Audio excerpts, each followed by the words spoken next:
Peace and love. This is Master Your Reality TV. Today I'm going to speak about the topic, the hot topic, polyamory. And a lot of y'all are going to say, what is polyamory? Polyamory, well, first off, let's break it down.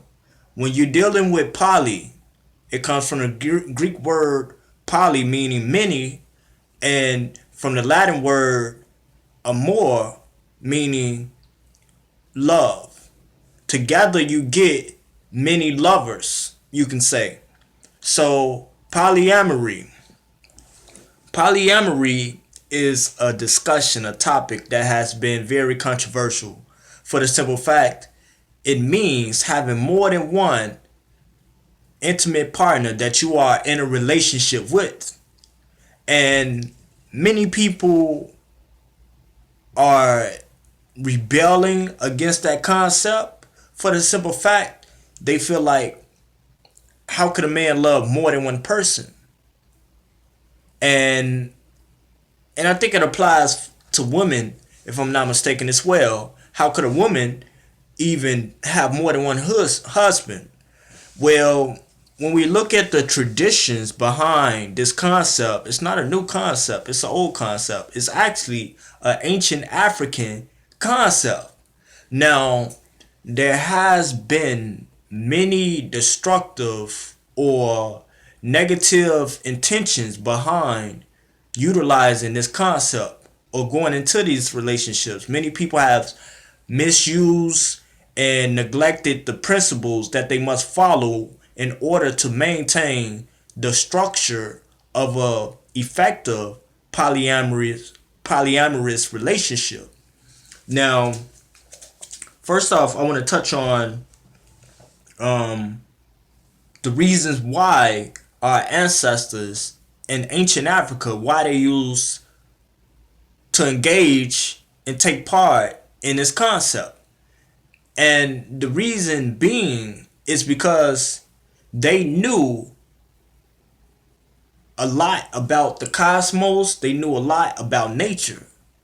And when you watch nature, you're able to observe the exact same thing. For example, the male ant, his job is to go around getting all of the queen ants pregnant.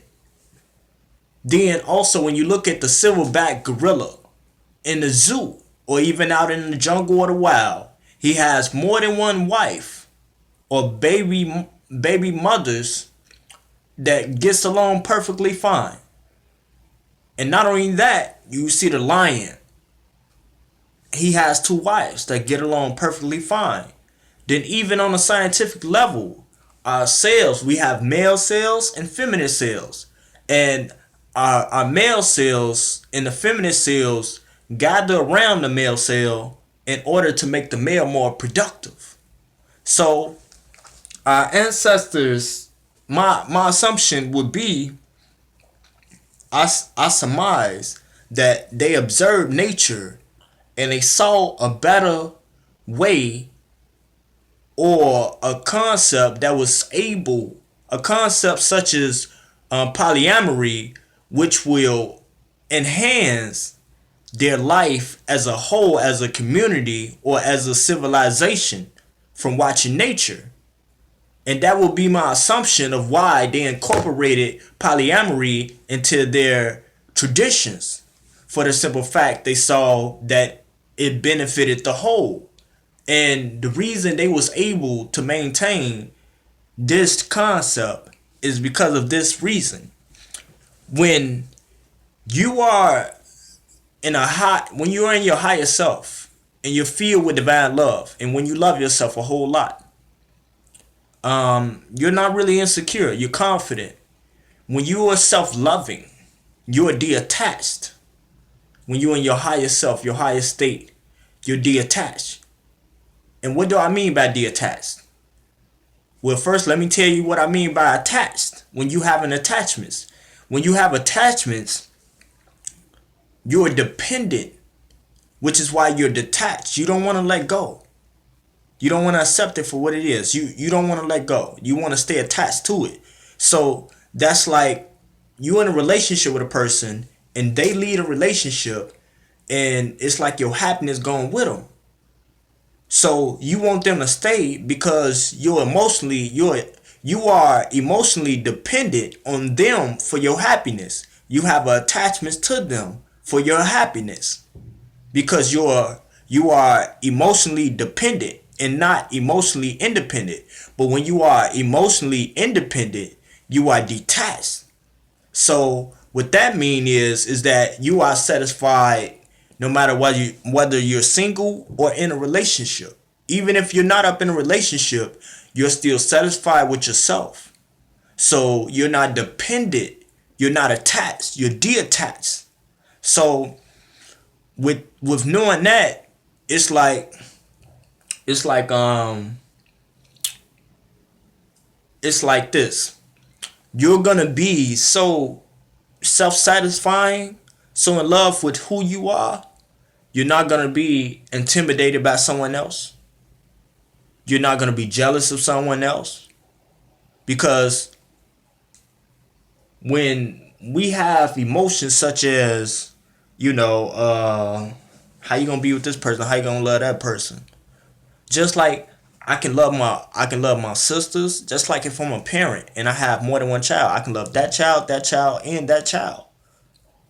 Just because I have one child, it doesn't mean that I cannot love that child as much as the other child. It doesn't mean that I can't make a system, make it work for all of us to get love from just me. I can make sure that every child get love from just me. But to tie this all back into my main big point is this, that when you're dealing with these relationships, you're going to be so self-satisfied and so confident and so self-loving that you're not going to let your happiness depend on someone else. Because when you're in your lower self, you allow other people to take your happiness. But when you find peace within and you're in a higher state, then you're not going to allow your happiness to depend on other people, on things outside of you. So your partner having another partner is not going to take happiness from you. You're going to still be satisfied with you and what your partner can give to you. Now, my knowledge about these relationships, a polyamory relationship, is that if you have a wife, your wife agrees, your wife picks the person. You may pick, but you have to go through the wife and she get the final say. And when y'all pick this person has a probation period. You cannot have sex with them.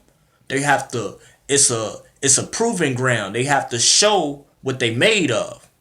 And not only that, for them to even sit at the table to even discuss even being apart, they have to be certified in the sense of bringing something of substance to the table, which means that they may have, in other words, they have to already be sophisticated in their financial, economic lifestyle to some degree. And they have to have something going for themselves, because these relationships are about the betterment of the whole. Is for the benefit of the family, for kids.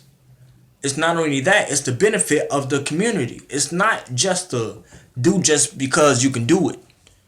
Which is why some men misuse it and make the concept very inappropriate from their actions. But it's meant to enhance the community. So say like this, for example. If it may take me a whole life as a man to actually get a job and do this and do that and the third. But if I have a wife and I have more than one wife, or if I have me and my wife, we may work our whole life to leave a legacy. We may work our whole life in order to reach a certain financial marker. But if we have more than one wife, bringing in different streams of income, a multiplicity of different resources, then we're able to do monumental things from having different resources. But in a